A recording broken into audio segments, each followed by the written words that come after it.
Hotep à tous, bien-aimés frères et sœurs. Le pétrole du Niger a repris sa route par le Bénin. Le Bénin a repris, a laissé passer le pétrole du Niger par le port béninois. Ça, c'est l'œuvre de deux anciens présidents béninois, le président Nicéphore Sogolo et le président Boni Yayi. Ils ont fait un travail de médiation qui a abouti à ce résultat.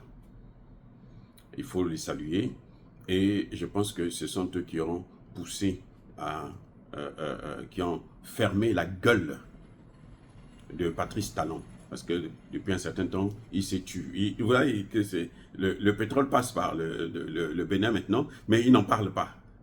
Parce qu'il a compris que non, il ne faut pas mettre de l'huile sur le feu.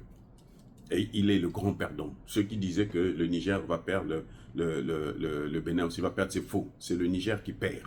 Et plutôt, c'est le Bénin qui perd. Le Niger ne perd rien.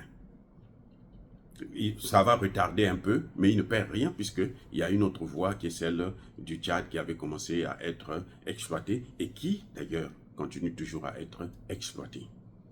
Elle est en cours d'exploitation. Donc, on envisage de créer donc deux voies pour le passage du pétrole du Niger.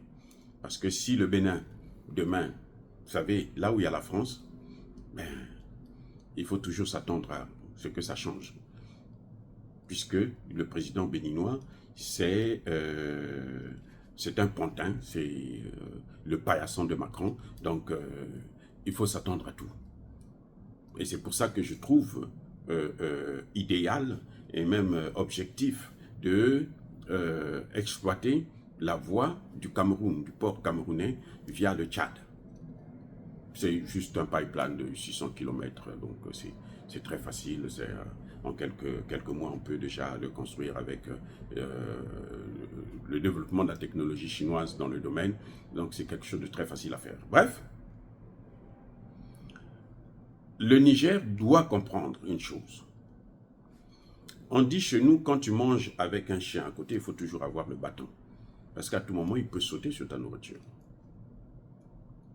Donc, le Niger, quand il fait le business avec le Bénin, où il y a la France à côté du Bénin, il faut qu'il ait toujours un bâton.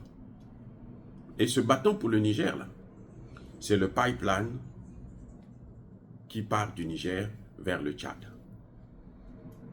C'est très, très, très important de conserver cette voie-là, cette alternative, pour ne pas qu'il y ait une rupture d'approvisionnement le jour que la France va dégainer au niveau de Patrice Talon. Parce qu'il suffit que la France appuie sur le bouton là, qui s'appelle, son bouton c'est Patrice Talon. Si elle appuie sur la tête de Patrice Talon va fermer encore. Donc il faut déjà avoir une alternative qui est celle du Tchad. Donc je crois que c'est nettement mieux.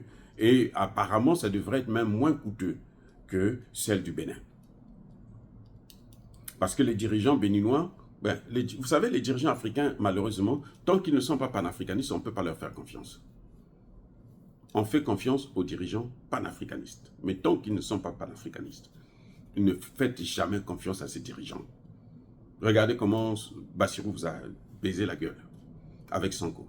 Ils vous ont entraîné en bateau, et puis après, on vous largue. Si on n'était pas averti, pour ceux qui me suivent, avant même l'élection, pendant que Bassirou et Sanko étaient en prison, je leur avais déjà dit, ce n'est pas eux l'avenir du Sénégal. Ne comptez pas sur eux. Où en sommes-nous? C'est là où nous en sommes actuellement. Donc, c'est une bonne chose qu'il puisse y avoir la paix entre les deux pays. Parce que de toutes les façons, les populations n'ont pas un problème. Ce sont les dirigeants, notamment les dirigeants béninois, qui accueillent sur leur sol des mercenaires français. Et ça, c'est normal que le Niger puisse prendre ses dispositions. C'est comme le Sénégal qui appelle l'armée européenne pour venir assurer sa frontière avec le Mali. Ben, le Mali doit prendre ses dispositions pour les accueillir.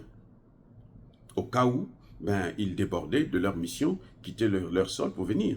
Et puis quand ils viennent comme ça, c'est pourquoi? C'est pour former des terroristes. C'est pour ça que je vous ai toujours dit, le terrorisme va prospérer bientôt au Sénégal aussi. Ça va de soi. Là où ils sont, le terrorisme prospère. Voilà. C'est vrai, c'est très bien, ça soulage les populations de part et d'autre, mais il faut que le Niger sache que tant que au Bénin, il y a un homme comme Patrice Talon ou quelqu'un d'autre que eux ils vont remplacer pour mettre là-bas qui fera exactement ce que Patrice Talon est en train de faire, eh ben, il n'y a pas de sécurité pour le Bénin. La sécurité pour le Bénin, c'est d'avoir un panafricaniste à sa frontière ou à ses frontières. Mais c'est déjà très bien qu'ils puissent pacifier et nous félicitons le travail de ces anciens présidents béninois qui ont vite compris que la situation économique du Bénin en dépendait. Et la France ne peut pas compenser ça parce que la France elle-même est en perte de vitesse. C'est le pays le plus endetté de l'Union européenne actuellement. Donc, il n'y a rien à faire. Elle n'a qu'à, si elle a de l'argent, elle n'a qu'à aider son propre pays pour régler et régulariser ses dettes. Dire cela, c'est inciter à la haine ou à la violence. Soyez bénis, soyez abondamment bénis par le Dieu de Kémite et par nos ancêtres angéliques ici. Mais que tous ceux qui persécutent le continent africain le pillent et le déstabilisent, qu'ils soient noirs, blancs, chinois, arabes, juifs, indiens ou qui qu'ils soient punis, maudits, foudroyés, neutralisés, écrasés, effacés par le Dieu de Kémite et par nos ancêtres angélisés. Vive l'Afrique éternelle, je dis et j'assume.